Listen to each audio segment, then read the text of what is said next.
नमस्कार, मैं वैशाली गोगी आपका स्वागत करती हूँ हमारे चैनल पर। आप देख रहे हैं खबरें फटाफट। तो चलिए आपकी सुबह की शुरुआत करते हैं दिन भर की तमाम खबरों के साथ, जहां पर आप जानते ही हैं कि हाल फिलहाल में देश में क्या चल रहा है और साथ ही साथ दुनिया का क्या हाल है। कोरोना वायरस और उसकी वैक्सीन सबसे ज्यादा अहमियत रखती है, तो साथ ही साथ इस दौरान कुछ कानूनों में भी बदलाव हो रहे हैं। तो साथ ही में बैंकिंग दुनिया से जुड़े कई बड़े बदलाव भी लोगों के लिए किए जा रहे हैं, जिनके बारे में जानना आपको बहुत जरूरी है। साथ ही देश की सुरक्षा और उसके लिए सरकार के द्वारा और सेना के द्वारा किए जाने वाले काम भी महत्वपूर्ण है। और साथ ही साथ इस त्योहारी सीजन में भी कई सारी खबरें और अपडेट्स हैं जो कि आपको जानना बहुत जरूरी है, और उसके लिए आपको वीडियो के साथ एंड तक बने रहना होगा। तो चलिए दोस्तों, खबरों की ओर बढ़ने से पहले एक नजर डाल लेते हैं सुर्खियों की ओर। हाईकोर्ट ने दिया बड़ा फैसला, बालिग लड़का और लड़की अपनी मर्जी से रह सकते हैं किसी के भी साथ। एलएसी पर तनातनी के बीच इस महीने 3 बार होगा पीएम मोदी और शी जिनपिंग का आमना सामना। अब कोरोना के म्यूटेशन का कहर, 85% केस नए वायरस स्ट्रेन से फैले। बड़ी राहत, टीके से पहले आ सकती है कोरोना की दवा, इलाज और बचाव दोनों में कारगर। इंडेन ने एलपीजी सिलेंडर का बुकिंग नंबर बदला, अब देश भर के ग्राहक एक ही नंबर से 24/7 कर सकेंगे बुकिंग। पत्नी का एटीएम कार्ड इस्तेमाल करने से पहले हो जाएं सावधान, जान लें ये जरूरी नियम।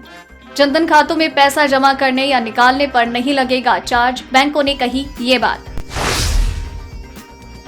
जी हाँ दोस्तों, ऐसे और भी कई खबरें और अपडेट्स निकल कर सामने आ रही है, जिनकी सही और सटीक जानकारी हम आपको आगे इस वीडियो में देंगे। लेकिन उससे पहले कि हम खबरों की ओर आगे बढ़े, आपसे एक छोटी सी रिक्वेस्ट है। इस वीडियो को बनाने में मुझे बड़ी मेहनत लगती है, और आप भी अपनी मेहनत, प्यार, सब्र और पूरी शांति के साथ इस वीडियो को पूरा देखते हैं, उसका हम तहे दिल से शुक्रिया अदा करते हैं। आपका यही प्यार और सपोर्ट हमें मोटिवेट करता है, और इसी मोटिवेशन की हमें जरूरत होती है बेहतर काम करने के लिए। बस आप उसी मोटिवेशन के लिए वीडियो को लाइक कर दीजिए, विचार तो जरूर साझा कीजिएगा, चैनल को सब्सक्राइब कर लीजिए। तो चलिए एक एक करके सारी खबरों के बारे में जान लेते हैं।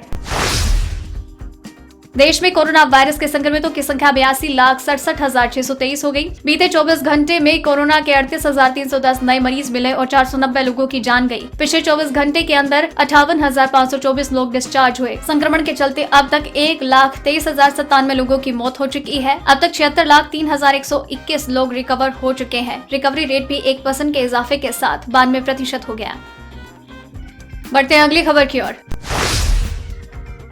हाईकोर्ट ने कहा कि बालिग लड़का लड़की अपनी मर्जी से पसंद के किसी भी व्यक्ति के साथ रह सकते हैं। उनके जीवन में दखल देने का अधिकार किसी को भी नहीं है। साथ ही हाईकोर्ट ने अपने फैसले में कहा कि विशेष विवाह अधिनियम के तहत बिना धर्म बदले 2 धर्मों को मानने वाले शादी कर वैवाहिक जीवन बिता सकते हैं। ये कानून सभी धर्म पर लागू है। इसके बावजूद लोग शादी करने के लिए धर्म परिवर्तन कर रहे हैं, जो सही नहीं है। कोर्ट ने विपरीत धर्मों पर कहा कि किसी को भी किसी का जबरदस्ती धर्म बदलने का अधिकार नहीं है। अगर कोई ऐसा करता है तो उसके खिलाफ कड़ी से कड़ी कार्रवाई होगी। चलिए बढ़ते हैं अगली खबर की ओर। लद्दाख में तनातनी के बीच पीएम मोदी और चीन के राष्ट्रपति शी जिनपिंग का इसी महीने 3 बार दुनिया के अलग अलग और महत्वपूर्ण मंचों पर वीडियो कॉन्फ्रेंसिंग के जरिए आमना सामना हो सकता है। शंघाई शिखर वार्ता से इन मुलाकातों का सिलसिला शुरू होगा। 10 नवंबर को एससीओ के मंच पर मुलाकात निर्धारित है। वही 17 नवंबर की ब्रिक्स शिखर वार्ता के दौरान दोनों नेता आमने सामने होंगे। सबसे आखिर में 21 से 22 नवम्बर तक चलने वाली G20 समिट में भी भारतीय पीएम और चीनी राष्ट्रपति का आमना सामना हो सकता है। 15 जून की गलवान घटना के बाद दोनों देशों के बीच रिश्तों में कटुता आई है। गौरतलब है कि तब देश के 20 जवान शहीद हुए थे, लेकिन चीन का भी बहुत बड़ा नुकसान हुआ था। उसने आज तक गलवान में मारे गए अपने चीनी सैनिकों की जानकारी गोपनीय रखी है। चलिए बढ़ते अगली खबर की ओर। वियना हमले के बाद ऑस्ट्रिया का फैसला, भारत में 11 नवंबर तक बंद रखेगा दूतावास। जी हां, ऑस्ट्रिया के वियना में आतंकी हमले के बाद भारत में उसका दूतावास 11 नवंबर तक बंद रहेगा। यह जानकारी ऑस्ट्रिया के दूतावास ने दी। बताया गया है कि एहतियात के तौर पर ऑस्ट्रिया दूतावास ने यह फैसला किया है। ऑस्ट्रिया की राजधानी वियना में बंदूकधारियों ने सोमवार शाम को लॉकडाउन लागू होने से पहले बाहर घूम रहे लोगों पर गोलाबारी कर दी। इस आतंकी हमले में एक हमलावर समेत कम से कम 2 लोगों की मौत हुई और अन्य 15 जख्मी हुए। चलिए बढ़ते हैं अगली खबर की ओर। कोरोना के टीके से पहले CSIR द्वारा कोरोना की एक दवा तैयार होने की संभावना है। MW नाम की एक दवा 2 चरणों के क्लिनिकल ट्रायल पूरे कर चुकी है और दवा नियामक ने इसे तीसरे चरण के परीक्षणों को मंजूरी प्रदान की है। वरिष्ठ वैज्ञानिक डॉक्टर राम विश्वकर्मा ने कहा कि 2 चरणों के नतीजे उत्साहजनक थे, जिन्हें दवा नियामक के सामने रखा गया। इसके बाद तीसरे चरण की मंजूरी मिल गई। देश में करीब 300 लोगों पर यह परीक्षण जल्द ही शुरू होगा। एम्स, अपोलो समेत चुनिंदा अस्पतालों में इस परीक्षण की आरंभ की तैयारी शुरू हो चुकी है। अगर तीसरे चरण के परीक्षण सफल रहे हैं तो अगले साल की पहली तिमाही में ये दवा बाजार में होगी। उन्होंने बताया कि ये दवा इम्यूनोथेरेपी के रूप में काम करेगी, जो उपचाराधीन मरीज को दी जा सकती है और स्वस्थ व्यक्ति को बचाने के लिए भी दी जा सकती है। कोरोना के म्यूटेशन से तैयार होने वाला वायरस अब दुनिया भर में हावी हो रहा है। अमेरिका के टेक्सास के हॉस्पिटल में भर्ती हुए 5000 कोरोना मरीजों पर की गई स्टडी में पता चला है कि 99.9% केस के लिए कोरोना का बदला रूप यानी कि D614G जिम्मेदार है। ऐसा समझा जा रहा है कि कोरोना वायरस का नया रूप मूल वायरस से ज्यादा संक्रामक है। स्टडी के दौरान रिसर्चर्स ने 5000 केस के लिए जिम्मेदार कोरोना वायरस स्ट्रेन का विश्लेषण किया। सबसे पहले यूरोप में कोरोना वायरस के D614G स्ट्रेन फैलने की जानकारी सामने आई थी।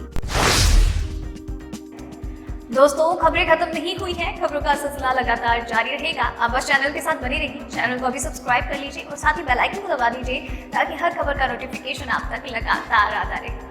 चलिए दोस्तों, ज्यादा वक्त बर्बाद नहीं करते हैं, अगली खबर की ओर बढ़ते हैं। पेट्रोल डीजल के दाम में लंबे समय तक ब्रेक लगा हुआ है। तेल कंपनियों ने लगातार 32वें दिन पेट्रोल डीजल के दाम में कोई बदलाव नहीं किया। दिल्ली में पेट्रोल 81.06 और डीजल 70.46, मुंबई में पेट्रोल 87.74 और डीजल 76.86, कोलकाता में पेट्रोल 82.59 और डीजल 73.99, चेन्नई में पेट्रोल 84.14 और डीजल 75.95 रुपए प्रति लीटर है। आलू की महंगाई ने तोड़ा 10 साल का रिकॉर्ड, जाने कीमतें बढ़ने की असल वजह। जी हां, आलू की महंगाई ने पिछले 10 साल का रिकॉर्ड तोड़ दिया है। कोल्ड स्टोरेज आलू से भरे हैं, लेकिन कीमतें कम होने का नाम नहीं ले रही है। मोदी सरकार आलू की घरेलू सप्लाई बढ़ाने और कीमतों को काबू करने के लिए भूटान से 30,000 टन आलू का आयात करने जा रही है। इसके बावजूद देश के अधिकतर शहरों में आलू 50 रुपए किलो है। उपभोक्ता मंत्रालय की वेबसाइट पर दिए गए आंकड़ों के अनुसार देश भर में आलू का खुदरा भाव 50 रुपए से 60 रुपए किलो है। वहीं प्याज की बात की जाए तो ये 60 से 95 रुपए और टमाटर 70 से 80 रुपए किलो बिक रहा है। चलिए बढ़ते हैं अगली खबर की ओर। क्या आप भी पैसा निकालने के लिए अपना ATM कार्ड किसी रिश्तेदार या फिर दोस्त को देते हैं? अगर आप ऐसा करते हैं तो सावधान हो जाए, ऐसा करना आपको काफी महंगा पड़ सकता है। देश के सबसे बड़े सरकारी बैंक SBI का कहना है कि डेबिट कार्ड नॉन ट्रांसफरेबल होता है। ऐसे में किसी फैमिली मेंबर को ये इस्तेमाल के लिए नहीं दिया जा सकता। यहाँ तक कि पति भी अपनी पत्नी का कार्ड इस्तेमाल नहीं कर सकता। अगर कोई ऐसा करता भी है तो वो सुरक्षा नियमों के खिलाफ होगा। बता दें कि अगर भविष्य में होने वाले नुकसान से बचना चाहते हैं आप, तो ATM या डेबिट कार्ड का इस्तेमाल सावधानी से करें। किसी के साथ भी अपने ATM का पिन शेयर ना करें। इसके साथ ही कार्ड और अकाउंट की डिटेल्स भी किसी को ना दें। चलिए बढ़ते हैं अगली खबर की ओर। पेट्रोलियम एंड नेचुरल गैस मंत्रालय ने उपभोक्ताओं के लिए आज से एक नई सेवा की शुरुआत की है। ये लाभ सरकारी गैस कंपनी इंडेन गैस के उपभोक्ताओं के लिए है। इंडेन के उपभोक्ता आज से टोल फ्री नंबर के माध्यम से बुकिंग करवा पाएंगे। मंत्रालय ने इंडेन ग्राहकों के लिए नया नंबर 7718555555 जारी किया है। इसके तहत आप घर बैठे गैस की बुकिंग कर पाएंगे। सिलेंडर बुकिंग की सुविधा 24/7 होगी। आपको बता दें कि अब तक सभी गैस सिलेंडर की बुकिंग के लिए अलग अलग नंबर थे, लेकिन अब इन नंबर्स को बंद करके पूरे देश के लिए एक ही नंबर लागू किया गया है। अब इंडेन के ग्राहक इसी टोल फ्री नंबर से अपना सिलेंडर बुक करवा सकते हैं। चलिए बढ़ते हैं अगली खबर की ओर।